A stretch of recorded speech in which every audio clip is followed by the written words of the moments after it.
Hello my dear friends, this is Shiva Rathore from Nichal Pehlu। आज हम आपको ऐसी शख्सियत से रूबरू कराते हैं जिनका नाम है mister Shiv Prasad Yadav. Shiv Prasad Yadav x MLA और एजुकेशन इंडस्ट्री के अंदर, राजनीति के अंदर शायद यूपी में कोई ऐसा व्यक्ति हो जो इनको न जानता हो। पूर्व में समाजवादी पार्टी को लेके इनके बहुत बड़े विवादों में रहे हैं और मैं समझता हूं कि BSP से इन्होंने बहुत कई लंबे अरसे तक इन्होंने राजनीति की है और आज वर्तमान में भारतीय जनता पार्टी में है। और हम शिवा राठौर के तीखे सवाल नेताजी बिहार में आज शिव प्रसाद जी के बारे में, हम शिव प्रसाद जी की कहानी, शिव प्रसाद जी की जुबानी हम आपको सुनवाते हैं। तो माय डियर फ्रेंड्स, हम आपको रूबरू कराते हैं।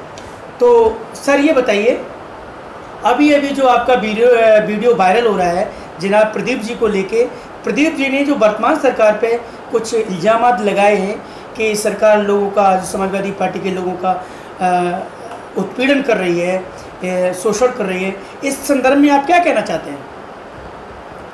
ऐसा है, प्रदीप जी ने जो सरकार पर आरोप लगाए हैं और उन्होंने कहा कि भारतीय जनता पार्टी की सरकार लोकतांत्रिक मूल्यों का हनन कर रही है, कार्यकर्ताओं का उत्पीड़न कर रही है, संविधान के अनुरूप काम नहीं कर रही है, तो उसके संबंध में हम उनको याद दिलाना चाहेंगे।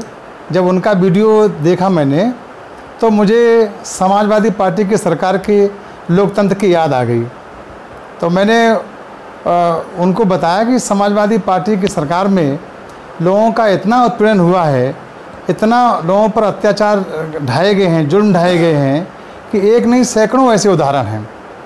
हम औरैया जनपद का उदाहरण देते हैं कि औरैया जनपद में जिला पंचायत का चुनाव हो रहा था और सबाना बेगम बहुजन समाज पार्टी की उस समय की जिला पंचायत अध्यक्ष की प्रत्याशी थी। समाजवादी पार्टी के गुंडों ने जितने भी जिला पंचायत के सदस्य थे उनको सबको पकड़ करके जंगल में ले जा करके उनकी ज़बरदस्त तरीके से मारपीट की थी और सबाना बेगम के पति के कपड़े उतार करके उनकी पिटाई की थी सबाना बेगम के सामने। और सबाना बेगम से फिर ये पूछा था कि आपको अध्यक्ष का पद चाहिए या कि आपको अपना पति चाहिए। तो सबाना बेगम ने डर करके ये कह दिया था कि मुझे अपना पति चाहिए। तो इन लोगों ने फिर सबाना बेगम को और उनके पति मुजीबुर रहमान को छोड़ा और छोड़ करके फिर उन्होंने जबरन जिला पंचायत अध्यक्ष का चुनाव जीत लिया। एक नहीं अनेकों ऐसे उदाहरण हैं। मैं स्वयं अपना उदाहरण देना चाहूँगा कि 27 फरवरी 2006 को बिधुना ब्लॉक प्रमुख का चुनाव हो रहा था। हमारा छोटा भाई गीतम सिंह यादव चुनाव लड़ रहा था। समाजवादी पार्टी के इटावा के और औरैया के सभी गुंडे वहाँ पर पहुँचे हुए थे। हमारे BDC को जबरन छीन करके, मारपीट करके उनको पकड़ लिया और जबरन चुनाव ब्लॉक प्रमुख का जीत लिया, जबकि वोट तक नहीं पड़े थे। हम लोग महा गेस्ट हाउस में थे। सैकड़ों और हज़ारों पुलिस और PSC के नौजवानों ने हम पर हमला किया, हमारे ऊपर फायरिंग की और हमें जितने भी हमारे BDC साथी थे और कार्यकर्ता साथी, सैकड़ों लोगों के सहित समाजवादी पार्टी ने हम सब लोगों को जेल भेजा था। एक नहीं अनेकों ऐसे उदाहरण हैं। उन्नाव जिले के क्षत्रिय समाज के एक दरोगा को चुनाव के दौरान ही भरी कचहरी में समाजवादी पार्टी की सरकार में गोली मारी गई, उसकी हत्या हुई। तमाम ऐसे समाजवादी पार्टी की सरकार में ही चुनाव जीते हुए लोगों को हरा दिया गया, उनके सर्टिफिकेट फाड़ दिए गए, उनके नामांकन कैंसिल कर दिए गए, उनके मूछें तक उखाड़ी गई और एक जगह बैठ करके ये तय किया जाता था कि आपको चुनाव लड़ना है, आपको चुनाव नहीं लड़ना है। और जिसने सपा के फरमान को नहीं माना था उनका उत्पीड़न हुआ था, उनको मारपीट हुई थी, उनको जेल में भेजा गया था। तो समाजवादी पार्टी के लोग ये ना बताएं कि लोकतांत्रिक मूल्यों के आधार पर भाजपा नहीं चल रही है। भाजपा लोकतांत्रिक मूल्यों के आधार पर ही अपना काम कर रही है। यदि ऐसा ना होता तो हमारे इटावा और औरैया के जिला पंचायत सदस्य हमारे ही सभी जीतते। हमने अब चुनाव हुआ, मतगणना हुई, जो जीता वो जीता, उसको जीत का प्रमाण पत्र मिला। हमारे सदस्य बहुत कम जीते। यदि हम धांधली करते, लोकतंत्र के मूल्यों का हनन करते, तो सब हम ही जीत लेते। सर, सवाल यहाँ ये खड़ा होता है कि इस समय इटावा के जो लोकसभा के जो पार्लियामेंट के जो हैं वो बीजेपी के हैं डॉक्टर साहब, और आपका एमपी भी भाजपा का है, सदर विधायक इटावा भी भाजपा के हैं। उसके बावजूद आप ये बताइए कि भारतीय जनता पार्टी ने इटावा में कितने जिला पंचायत सदस्य जीते हैं? देखिए, ऐसा है, जिला पंचायत सदस्य तो हम बहुत कम जीत पाए और हम अपनी हार को स्वीकार करते हैं, लेकिन इसका मतलब ये नहीं कि हम 2022 के चुनाव का प्रदर्शन आप इससे देखते हैं।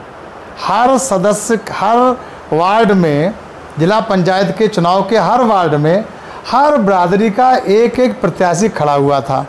तो बोर्ड का वहाँ पर डिवाइडेशन हो गया, इसलिए हम जिला पंचायत का चुनाव में प्रदर्शन अच्छा नहीं कर पाए।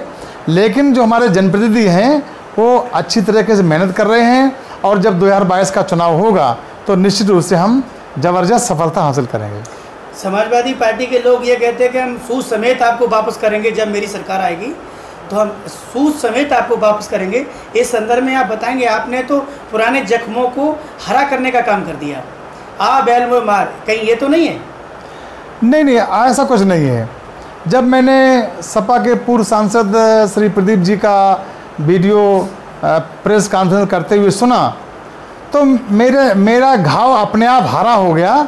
तो मेरे मन में आया कि इनको भी समाजवादी पार्टी की सरकार के लोकतंत्र का आना दिखाया जाए, बस इतना भर है, और कुछ नहीं।